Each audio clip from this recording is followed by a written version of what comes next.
Here's the current update. We got some plates welded on. I just picked me up a new welding jacket so I don't keep looking like I'm on drugs. Last night we started blowing the hole to run our all thread through, but I didn't have any washers, so I picked some up on the way home tonight. Gonna have it all washered down, tightened down, bunch of nuts, get the trunk all done. We got a kitten. It follows me around like I'm its mom, but I'm not. But we get the trunk done. We get the doors welded. I've been trying to weld 3 door plates a night, just so I don't have to just go crazy. My attention span just won't let me weld a whole bunch of door plates because I get bored, I get angry. So, I just throw a couple on, then go work on something else, throw a couple on, go work on something else. And that's how we keep on keeping on. I'd like to take a second and talk about spray paint. We're gonna, for the most part, keep this like gray, metallic, if we gotta do it primer or whatever. The price of spray paint for just a can of like Rust-Oleum is currently like $8. Even if you go get the cheap generic black paint, it was like $6 to $7 a can. And what the fuck? I guess I'm gonna do like everybody else says and start trying to use house paint on cars. You guys ever use house paint on cars? How's that work? We need a gallon, 2 gallons. You put it on with a roller, or do you just thin it out and use a spray gun? It is Wednesday night, and I'm gonna start my evening by loading the trailer down with all these engine cutouts because Metal Mayhem's this weekend. They're paying like $115, I think, a cutout. We have 6 or 7 of them that we are hauling to Champaign, Illinois, along with a truckload of W-body struts.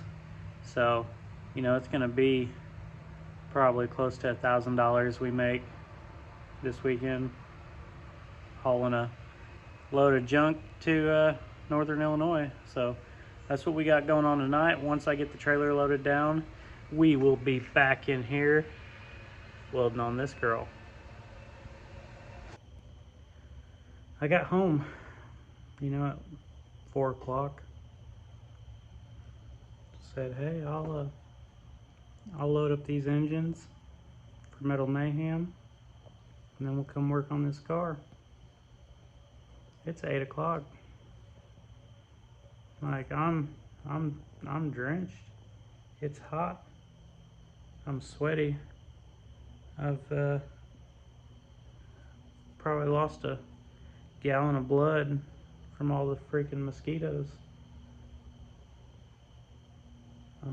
I'm kind of tired. Think I'll go home now. But no, we got 6 engines loaded up on the trailer. Tomorrow night I'll load all my W-body struts up. I got a guy up there that's gonna buy them all. All in all, we're making like $1,000 running up to Metal Mayhem and back. Gotta keep the lights on. Maybe I should just start buying struts and engines and transmissions. It is Saturday, 7:30 a.m. Just woke up. About to haul all these up to Metal Mayhem. We're gonna double check all these straps real fast. Throw in some struts. and then drive 3 hours to drop these off and then come back. It's kind of been a slow couple days. I don't know why no one on YouTube has suggested that I change my 2-bolt steering box out to my 4-bolt out to a 2-bolt. You know, I had to find that out from TikTok. Have you guys built a Crown Vic? Because, you know, I'm all up for advice if y'all have any.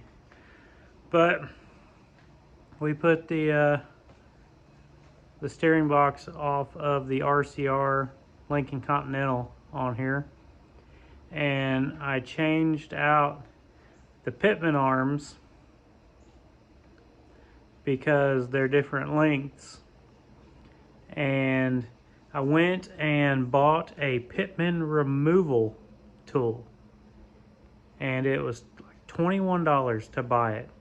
I broke it within like the first hour. Took it back, rented one for $18.